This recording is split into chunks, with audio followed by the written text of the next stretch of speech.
ambayo sisi tunayabuni, tunayafanyia ubunifu, tunastahili kuyalinda, na kuyalinda kwetu ni kuhakikisha kwamba tunapata usajili. Kuna wengine wamekuwa wakiendesha shughuli hizi za kimichezo, wamekuwa na alama zao ambazo wanazitumia katika mambo mbalimbali kwenye michezo kama sehemu ya biashara, lakini bado hawajawa na ufahamu wa kusajili BRELA na maeneo mengine ambayo usajili wake unaweza ukapatikana. Sasa kwa misingi hiyo, washa hii imekuwa muhimu sana kwa sisi wanamichezo. Lakini huko nyuma pengine hatukujua kutofautisha kati ya taasisi hizi tatu: BRELA, COSOTA na FCC kama sikosei, tume ya ushindani. Lakini kwa washa hii tumepata ufafanuzi wa kina na shughuli ambazo taasisi hizi zinafanya katika kuhakikisha kwamba haki miliki za taasisi ambazo zimeanzishwa na zimebuni alama fulani kuzitumia zinalindwa. Na nani umuone kwa wakati gani kati ya hizi taasisi tatu, basi huo mwanga tumeupata, na tunaamini kwamba kupitia haya mafunzo kwa wale ambao tumeyashiriki na kupokea kile kilichotolewa na tukiyafanyia kazi, tuna imani kutakuwepo na mabadiliko makubwa sana katika utendaji kazi wetu na utendaji wenye faida na tija katika swala la kibiashara kwenye alama ambazo tumezianzisha.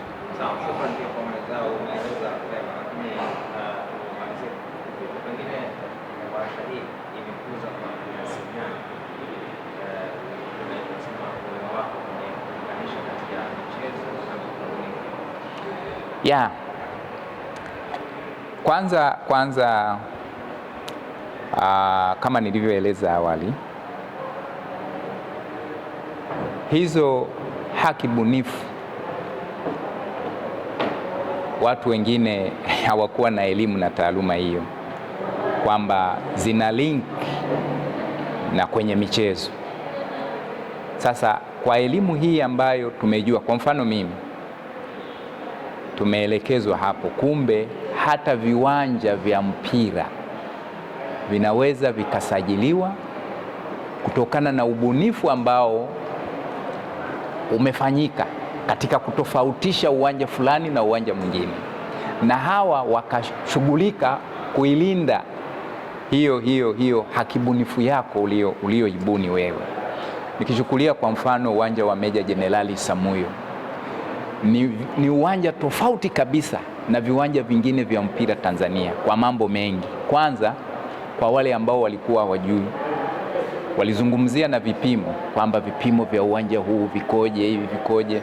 Meja Jenerali Isamuhyo vipimo vyake haviko kwenye viwanja vingine vyote Tanzania.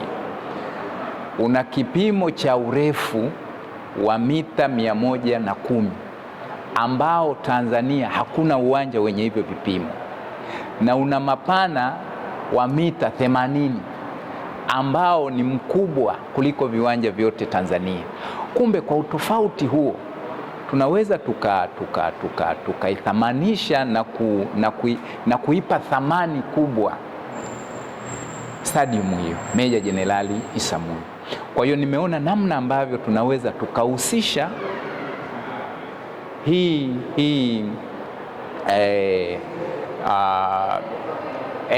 haki bunifu na masuala ya michezo katika yale ambayo tumeyabuni, tumeyaanzisha, tumeyafanya, tukayatoa sasa kwenye michezo kama michezo, na tukayageuza yakawa kama biashara na haki ambayo tunatakiwa kuwa nayo na kuilinda kupitia taasisi hizi, kwa maana ya BRELA,